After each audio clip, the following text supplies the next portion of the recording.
So it's so great to be with you guys again after being virtual for so long. Just so excited to kind of talk about catching up and reflect on our years as JRF scholars. Yeah, absolutely. I feel like freshman year feels so long ago. I feel like it went by really fast, but also really slow at the same time.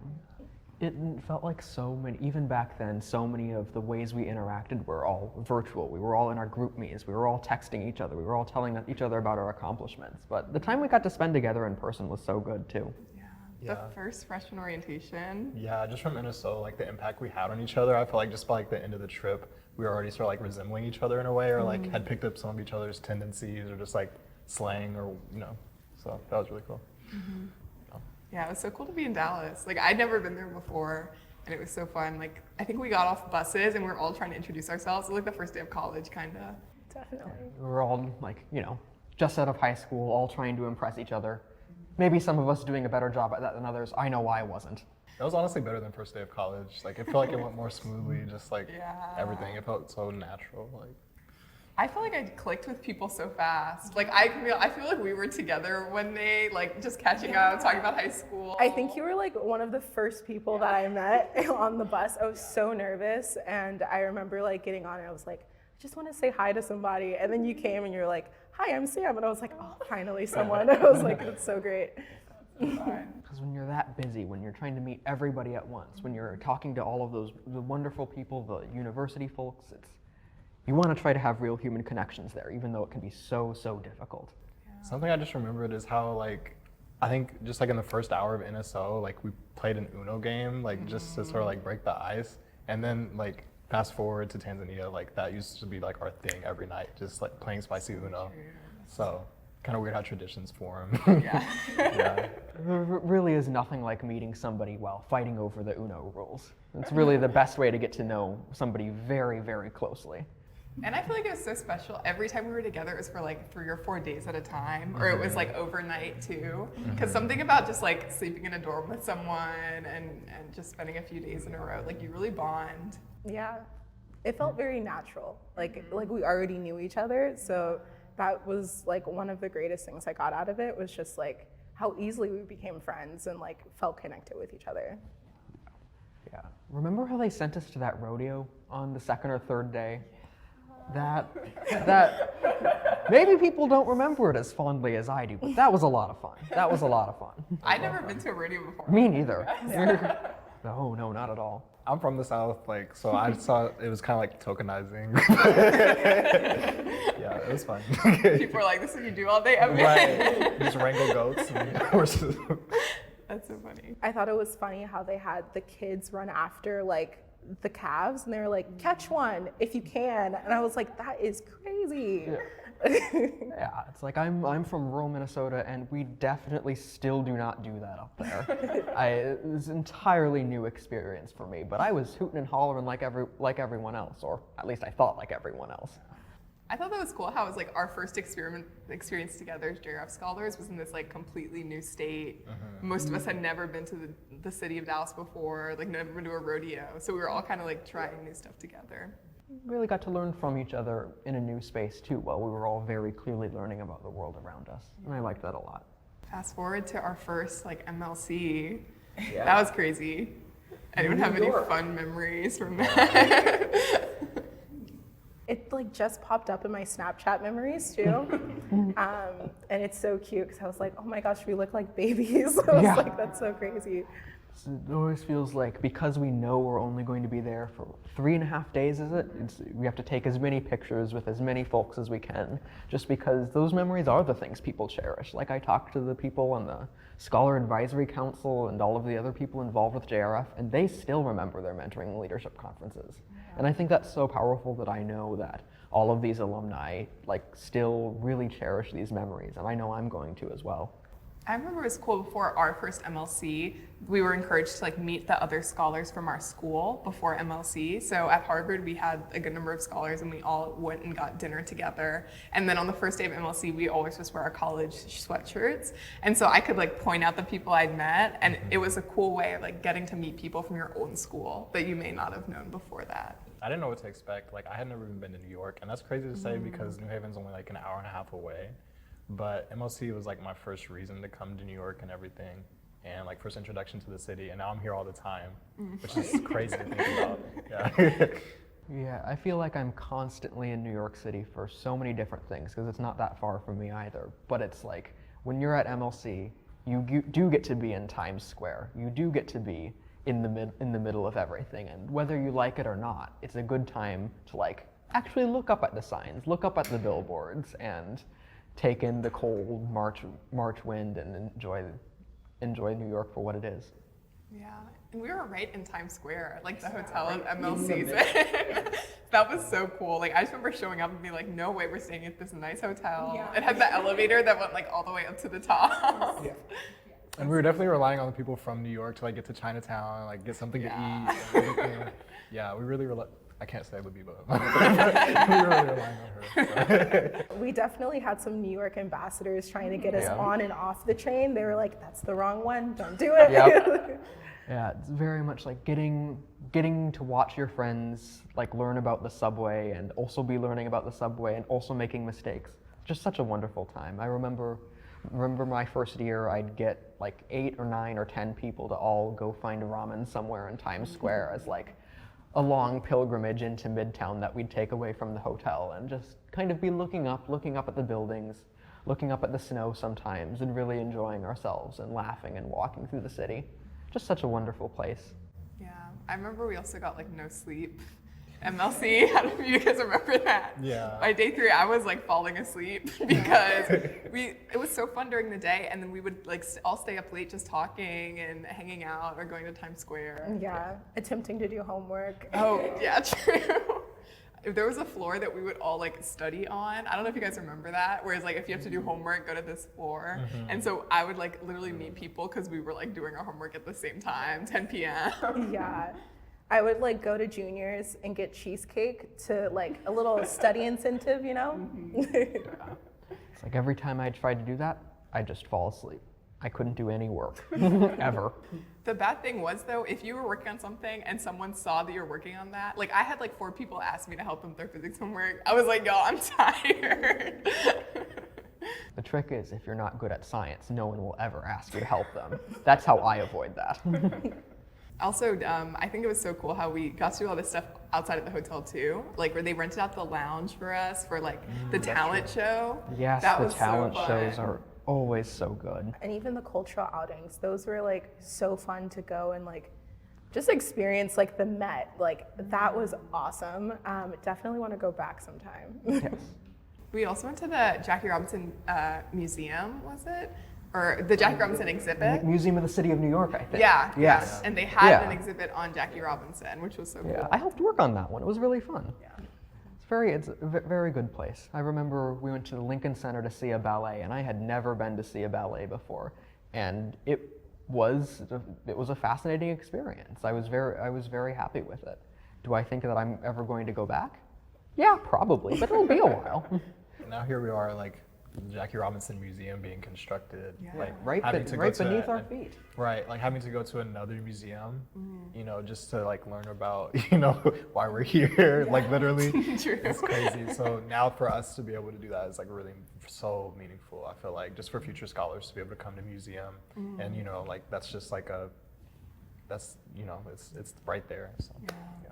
And we also, I guess, can't forget like MLC itself. Like we've been talking about the fun stuff we got to do, but like the sessions were also just actually really useful. Like I feel like you'll go to conferences where you just like are bored, but I was never bored during a session. Like No. the speakers were so engaging Yeah. and like. The hardest part is just getting awake, getting ready, like, Yeah. you know. Yeah. But Waking once you're yourself up. present, but once you're present, it definitely pays off. Yeah. It's like we, as an organization, as a Jackie Robinson Foundation, are so good at engaging with the speakers and making sure that the speakers know that we want to be engaged with. We want to be loud, we want to be fun, we want to ask exciting questions. And I don't think that goes away when we're online at all, but having the energy in the room, even to like listen to someone talk about meditation or budgeting or even some very mundane topics, we can make it so interesting and riveting in a way that I'll never forget. I remember we had an etiquette class our first year.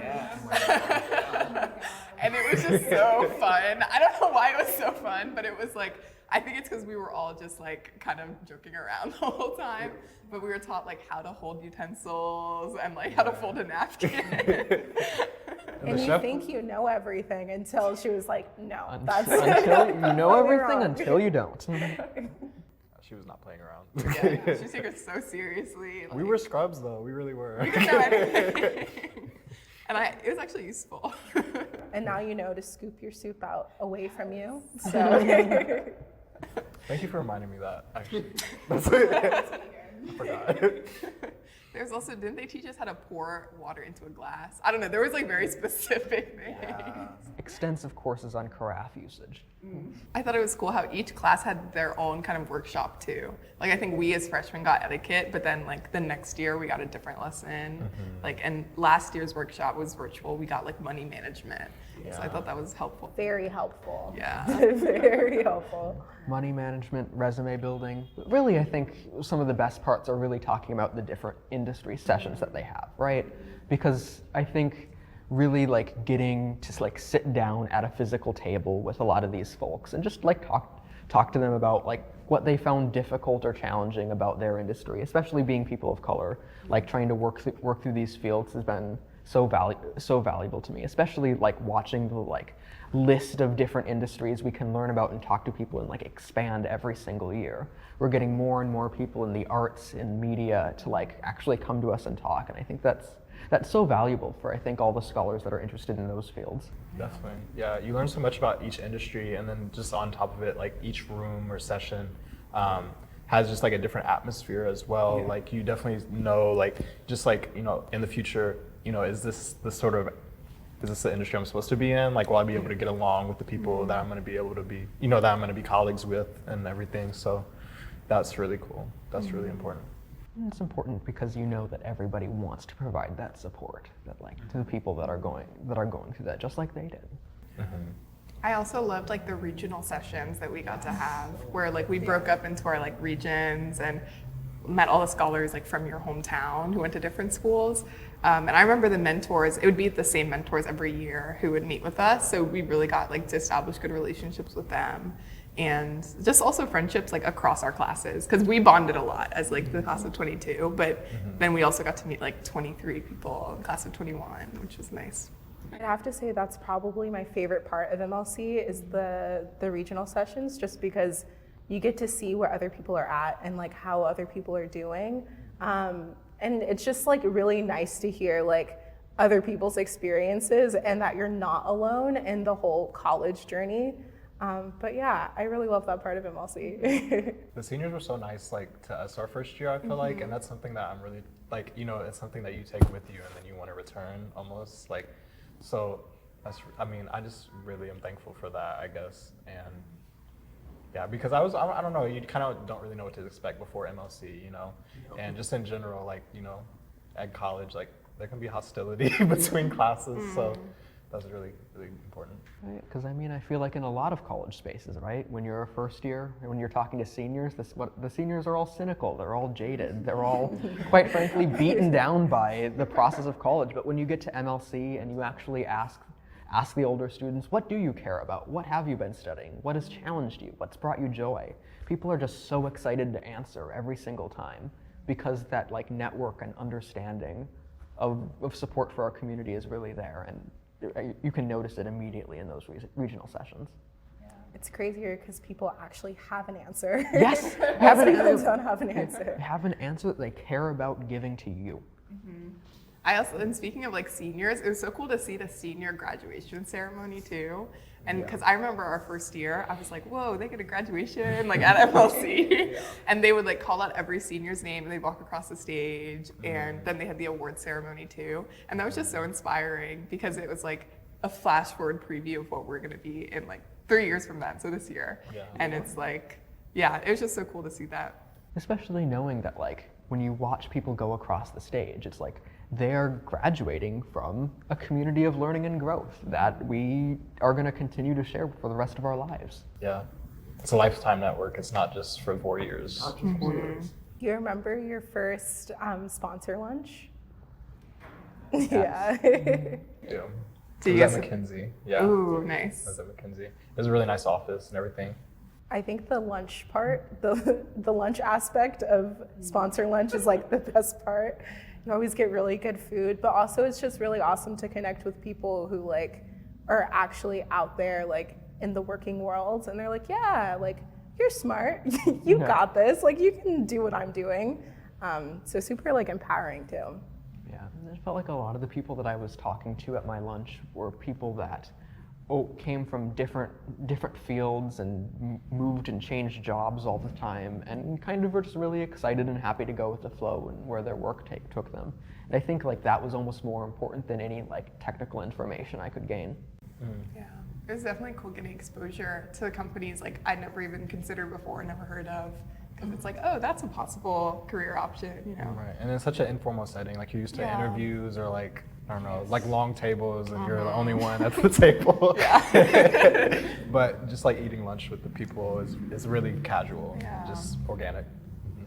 And of course, the gala at the end was just absolutely a riveting experience. Like fun. getting to see all of the awardees, like listen to the speeches and the musical performances, was just incredible. I had never been to an event like that. Of course, in the middle of Midtown Manhattan, just absolutely thrilling to watch.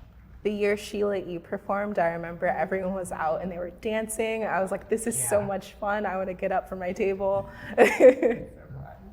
There's also being in the room with Rachel Robinson and Yes. getting to see all of these really inspiring like celebrities, and I think Maverick Carter was there one year. Like it was I think just Jesse Jackson was there. yeah, like I was like, no way we're at the same gala as them. Like that's crazy. Yeah, I think one of the best parts about MLC, though, especially that MLC, was getting to find out that we were going to go to Tanzania. That the big surprise in store was that we were going to go on this service trip. We were actually going to go to Africa and get to see all of these things. And I mean, I remember people in the room just couldn't believe it that we were going to do this. But it was an exciting experience to like be together in the room when we found out that that was going to happen. Yeah, definitely. I remember envying like your class originally. Like at the entire MOC, like y'all like Jumbo, and then just like laughing and the inside jokes. I was like, I want to go to Tanzania. So yeah, finding out that we were actually getting to go, that was the best part of the MOC for sure. I remember when I was speaking at the next NSO and I was told, well, we don't know if we're going to do a Tanzania trip this year. We don't know. I'm not allowed to say anything. And then it worked out. It happened. It was definitely so exciting. I remember texting, I think my parents, when we found out at MLC, I was like, guys, I'm going to Tanzania this summer. I don't know when, but it's going to be so fun. The excitement definitely hit me when I got my backpack in the mail. I was like tracking it for days. I was like, 2 days, 1 day, it's here. Yeah, I still use that backpack for like trips large and small and pack tons of stuff in there. I brought it here. Yeah. Yeah. Do you guys remember also the big orange bags we got? It was like the duffel bags you wore on your back, and it was like our one like item we could bring with our carry-on. That was a really good bag too. Yeah, that's a great, like, Yeah. good luggage for that trip. You just see a sea of red going through the airport and you're like, Jackie Robinson. Yeah, the plane ride was so long. I've never been on a plane ride that long. Really? Like, Yeah. it was insane. I don't think I've been on one that long either. Yeah. But I remember the plane ride to Kenya was very nice. I remember being very comfortable, and then the one from Kenya to the one from Nairobi to Kilimanjaro, I was so shaky. Like Yeah, so I much was turbulence. told about that. I had so much fun on that plane ride because the girl I was sitting next to was like very afraid, and I was just messing with her. I was like, we'll be fine. But I remember like getting off in the Kilimanjaro airport and looking back and seeing the plane on the tarmac and thinking, okay, now I'm getting off the plane. What are we gonna do next? This is gonna be incredible. This is like nothing I've ever done before. And then we packed into a very cramped bus that like didn't even like have a center aisle, and we drove for what, 4 hours maybe to Arusha and where the school we were building was, and well, it was 2 a.m. by that point, so we fell asleep, but we got to work the next day. Yeah, when did we get off the bus, like from Kilimanjaro, taking the bus to where we were camping, basically? Like, I just remember it, like, because I fell asleep, and honestly, they could have dropped me anywhere. I would not have known what to do. But I feel like it was like 2 a.m., but like we still like got up and like, I feel like, what did we do to like that first night, if y'all can remember? I think there was a welcome circle of the people who worked there and that were kind of gonna give us food and take care of us, and they were singing like a welcome song. And that was just such a surreal moment. I especially had never, like, having been to Tanzania before, like just feeling like in this completely new world, but being so welcomed was really amazing. It was definitely welcoming. Yeah. Yeah. And the experience itself, sleeping in like tents, in beds, and like having no running water, no electricity. Yeah. We had to shower with those buckets that had like water, heated water in them, and then you would use that and pour it down on yourself. I remember like the mornings the most in Tanzania, just because like I would wake up and I would have my book and I would see a whole bunch of students like outside just reading their books, and I'm like, yes, it's a book club. Yeah. And drinking the chai. Yeah, and like drinking tea in the Reading the morning. book. And eating mandazi. Do you guys remember that? The fried dough. I think the thing that I'll remember the most is that like that was the first time that I could really like look up and see the Milky Way in the night sky, and to look to my left and see the entire galaxy to the side of us, and to look the other way and to see the Southern Cross, the constellation, for the first time was just absolutely incredible, because we're in New York, you can't look up and see the night sky here at all, but to actually get a chance to see it and to like be able to point things out that you remember from even like not knowing what the stars look like on the other side of the world was really wonderful. I honestly probably know the southern hemisphere sky better than the northern hemisphere just because of that trip. Like, you know, just because of how clear it is. And you saw shooting stars like Oh yeah. every 10 seconds. Every 10 seconds. I feel like what really stood out to me was the water walk, if you guys remember that. Like we met some women in the village who had to carry water from their water source over like a mile back to where they were living. And we then did that walk to help bring them water one day, and I was just like, I cannot imagine doing this. Like, it really made me realize like how privileged we are, and you know, just have such a different perspective after that. Water is heavy. Yes. We had partners and we had to like trade off because it was so heavy. So bad for my partner, because I don't know what it is, but I guess I don't have like the proper neck muscles. Yes. Not back muscles, neck muscles. I was like, could not carry it all the way there, but. But I just remember all the hikes that we went on and like climbing over the rocks and the hills. Yeah, that trip made me realize I really love hiking. Like, I'm from the city, so I never really like hiked before, but I was like, this is so fun. Like, I see why people like doing this. Do you remember as we were hiking, sorry, Camille, but as we were hiking and like the goats were there too, and they were just making it look so easy. They were making it look so easy. Every time I heard the bells, I'd be like, there are goats nearby. I know there are goats. Where are they? Yeah, my phone is full of selfies of me with goats because I was just so like amazed. And our guides were like, it's just goats. But I was like, you don't understand. Like my grandmother keeps goats at her house, and she has 2 of them, and the 2 goats are too much for her. And I can't imagine like 5, 6, 7-year-olds with like walking sticks leading herds of like 50, 60, 70 goats and cows just up and down to their grazing lands like it's nothing. Just so incredibly surreal to watch. I could never imagine doing that. I can barely handle 1 dog. I can barely handle 1 cat. On the flip side, having to see the goat be killed was also probably another like very enlightening moment of the trip. You know, like I would say, like life itself appears as like a means to life. You know what I mean? And like for the goat to, you know what I mean, life itself to be, you know, that's how we sustain ourselves basically. And then it just really it's whenever we alienate that process of, you know, we're not killing what we eat, it's inevitably more wasteful because we're not going to value that life as much. So that was really enlightening to me. Yeah, I think it was so powerful too, all the conversations we had with each other during the trip, whether it was like a side conversation when we were in the market or one of the bigger group conversations when we were all like together at the campsite, just about like what our position as Americans, as African Americans especially, meant being in Tanzania, because like we have so much privilege in some scales and we also have like such little privilege in others. And so to just kind of get out of America and be in Africa itself and having those discussions was like so powerful. I think one of the wonderful things about being in JRF with everybody is that we're all from different places in the United States. We all have very different backgrounds, very different understandings of the world based on where we're from. But when we got on those planes, when we went to Tanzania, we became a lot more similar in terms of our understanding of the world. And then we began to connect how we see ourselves, how we see our own blackness with the global themes of inequality, wealth, and, well, race around the world. And we thought it was very, very powerful to see. What were some of your favorite activities that we did from the trip?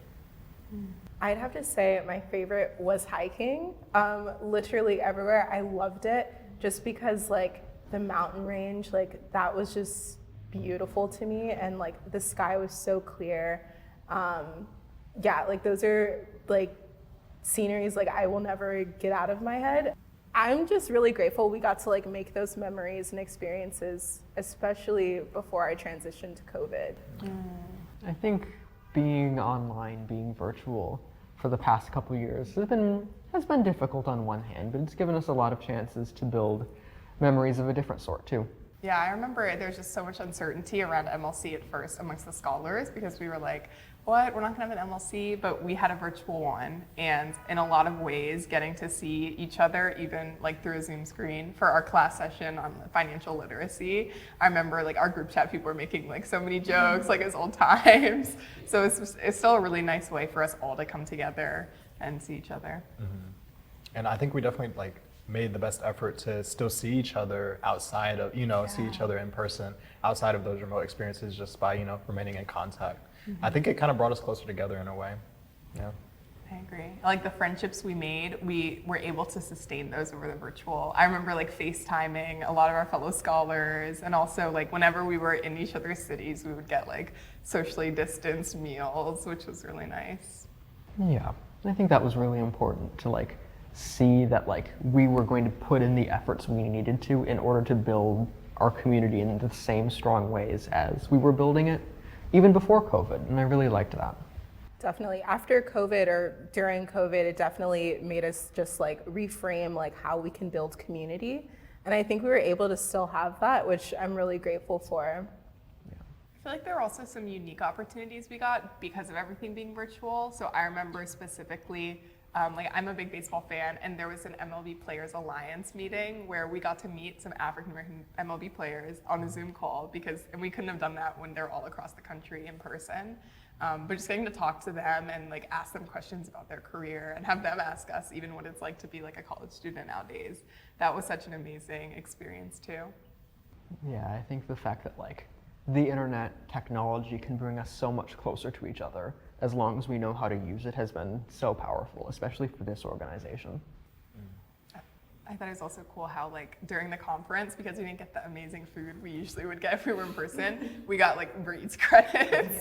And I ate really well during those 2 days of the conference. Like my family was like, how are you getting barbecue and Italian food every day? I was like, it's JRF, guys.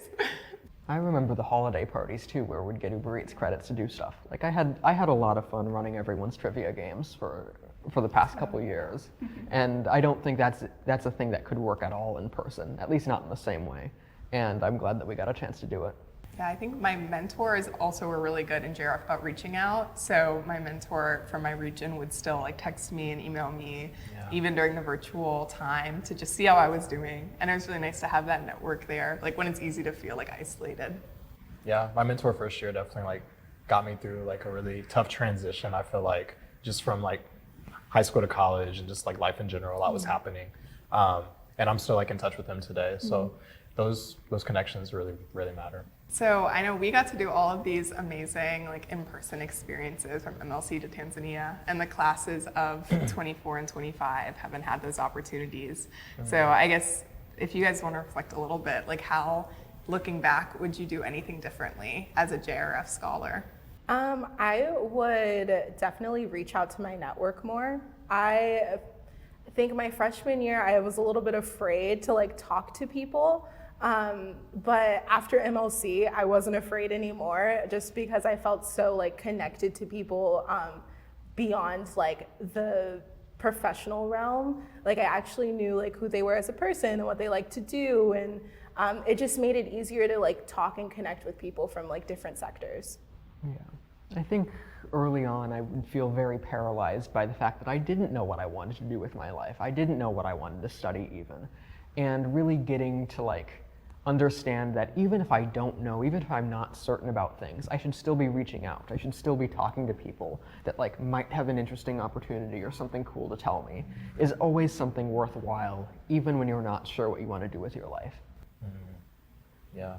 I would say just like leave the agoraphobia at home, leave it for another time, another place, because you're with family. Like as Camille said, like, you know, the quicker that you speak up, like the more, you know what I mean, the sooner you leave that at home, the better, like the more you're gonna get out of this experience. Yeah, I definitely agree with you guys. Like, I feel like I would just tell my younger self if I could, not to be afraid to like ask for help too. Because I think at college it's easy, especially your freshman year, to feel like you don't know what you're doing, or you're nervous about a class, or like even like a social situation. And all the scholars in JRF really want to support you, like the staff, the mentors. So if I could redo it, I would just like, you know, reach out and ask for help with whatever I was going through from JRF. A lot of, just so many people around us that like want us to succeed and they'll give you anything as long as you ask. I think the most empowering thing I got from it was the people around me believed in me, and so I realized I needed to believe in myself just as much as they're believing in me, and invest in myself just as much as JRF is investing in me. And like MLC and just being able to connect and stay connected with all of my JRF family definitely helped with that like realization. Yeah, and I feel like now as a senior, like thinking about like a career and after graduation even, like just to look back and see how far we've come is kind of crazy. And so much of it, I think, is because of JRF support and like the friends that we've made through JRF. I think ultimately it's that, like, because many of us are at predominantly white institutions where we study a wide diversity of topics and might not always get to talk to the people we're closest to about the things that we're learning. Really knowing that we always have this community to come back to is, I think, particularly powerful, even when we are separated by being across the country, when we are separated by class here, when we are separated by a global pandemic. I think knowing that, like, we are each other's best resource has been very powerful for me. And I think I wish I had figured that out so much sooner at JRF, because it really is the most important takeaway for anyone here, I think. I'd have to agree. I think after like MLC and any other JRF event, I definitely felt like invigorated to like learn something new, or it challenged something that I already had, like some preconceived notion that I already had. And going back to my studies, it definitely changed like the way that I was thinking, like, oh, we just talked about this at MLC, like, and now we're talking about it in class. And I kind of have a different perspective than the rest of my classmates now because of the conversations we had with each other. Yeah, and I feel what sets some of JRF scholars apart is also we all really care about like the issues going on in the world around us. But I found like when I would hear other JRF conversations, it'd be about current events or it'd be about like really important issues in the Black community. And I was just like, oh my gosh, this is so unlike any social group I've been in before. Like just the types of conversations are just like really inspiring and educational. Yeah, definitely. The amount that we learn from each other is amazing. And like we each have, like you said, we all have our area of specialization. And like, I'm trying to think of, I can't remember exactly when, but I remember like having a conversation being like, oh, like, are you the like German guy or are you the Chinese? You know, like which language do you know? And then it's like, I have to direct you to the person who speaks Chinese. It's just weird, like to have those sort of conversations. Yeah. Mm-hmm. Like I remember like listening to one student give a JAC talk at one of the MLCs. I think it was a virtual MLC, and thinking, oh, I know of this like theoretical paper that this person should probably read and could help incorporate into some of the stuff that she was doing, and to know that like I was like part of the same conversations as my peers, even though we weren't necessarily talking back and forth to each other. It was just a wonderful experience. Yeah, I feel like I just learned so much too from like every other Jackie Robinson scholar I talked to, especially, you know, during MLC or Tanzania, but even just small side conversations. Like I'll just walk away with a new perspective. Especially like where each of us are from, it kind of just like, we sort of just centralize into like one, you know, we're all from the same place in a way. We're all from 75 Varick Street. It's true. So what are you all's plans after graduation? I'm not really certain, but I think one of the things that I discovered actually with JRF is that I really liked working in museums and museum spaces. Like last spring, the Jackie Robinson Foundation helped me get an internship with the Metropolitan Museum of Art just up the road here, and I realized that that kind of work was the stuff that I was really engaged with. So I'm trying to look for different positions in the museum world in New York City, because I know that like that type of education and being able to talk about art and art history and objects and their meaning is really important to me, especially as I think it really intersects with how we think about race and politics in our world. That's awesome, because I'm actually on a very similar path. I'm going to continue my internship with the Smithsonian, but I'm working on their global facing projects. And so hopefully I can continue doing that. I love meeting people from all over the world, and I want them to pay me to travel. So Yeah, I'm going to be traveling. Yeah, I won a Rhodes Scholarship, so I'll be studying condensed matter physics at Oxford, doing a PhD. So research, and it'll be really exciting to be in a new country. And I took a leave before COVID, which kind of puts me in like a weird situation, right? Like, you know, but I'm going to be graduating in the fall, and I'm going to be using this summer to get my thesis research funded in Germany, and then we'll see from there. But I'm hoping to do a post-grad fellowship before applying to law school. that's awesome too. What's your thesis on? My thesis? It's basically going to be about gay life in East Germany, and how like towards the end, like before the collapse, they're actually like the Stasi, the secret police in East Germany, they were allowing gay men to live together in government-issued flats or apartments. So it's kind of like on-site research I'm really hoping to be able to do, but you know, everything's up in the air always, as we've seen, not just the pandemic, but also just, you know, international relations, and yeah, it can infringe upon things. Yeah, that's awesome. Are you guys writing senior theses too? Yeah, what are you all's theses on? I just completed my thesis, and thank you.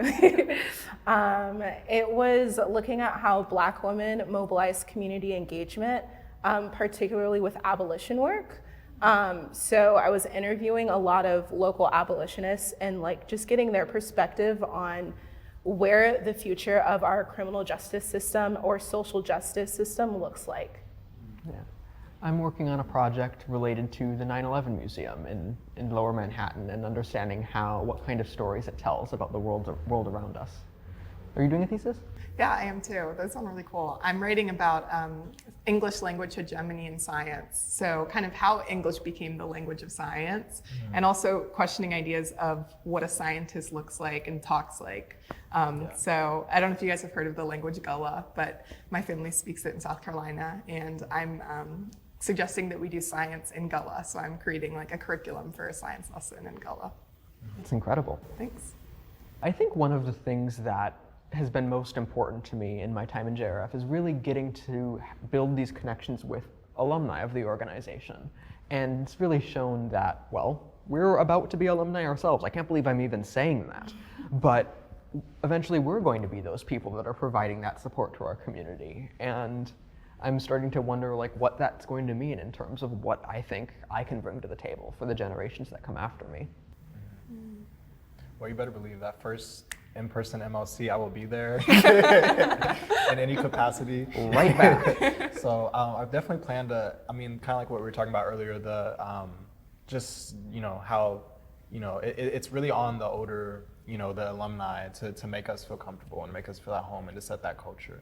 And for us to just continue that after we're gone is so, is necessary. in order for us to, continue the JRF legacy? Yeah. I would just love to like keep myself as being a resource open to other students, using JRF Connect, staying connected with students in my area. I love how global JRF is.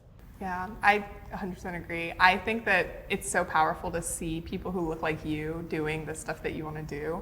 And I know, like, it was really hard for me studying science, like, as a Black woman, to find people who look like me. And JRF was a great place to meet people like that. So, as an alum, I really want to be that person who, tells younger scholars, like, hey, if anyone wants to study science, study physics, like, reach out to me so that I can, really help them as they are in their careers. Yeah, I think ultimately for me it's understanding that like we all have such a diverse set of interests and values and things that we're trying to work towards, and we all have unique stories, and being able to share our unique stories and our eventual career paths and the decisions we make with the people that come after us, I think is really important to me. Like none of us have the same like cookie cutter outlook on life or cookie cutter career plan. And I think making sure that everybody around us knows that not only can they continue to try new things, continue to explore their world, but also continue to ask questions to people like us and the people who graduated 10 years or 20 years or 30 years before us, and know that like we will always be there to provide that type of help. It's just always been so powerful to me, especially as somebody that wants to work in arts and culture and is always looking for people that have ideas or good words of advice. Can any of you all imagine coming to speak at an MLC in the future? I hope so. I hope I can say that I have done something valuable enough that I would be given that August opportunity. Yeah, I also can't wait to one day be on the regional committees if they will let me, because I know alumni serve on those and help pick the next generation of scholars, and also just host like holiday parties and things like that. Like that would just be so fun and a great way to stay connected. Well, this was so great catching up, guys, especially after being virtual so long. I know. So wonderful. So glad we got to do this, and let's do it again soon. So good to see everyone again. Yeah. For sure. See y'all soon.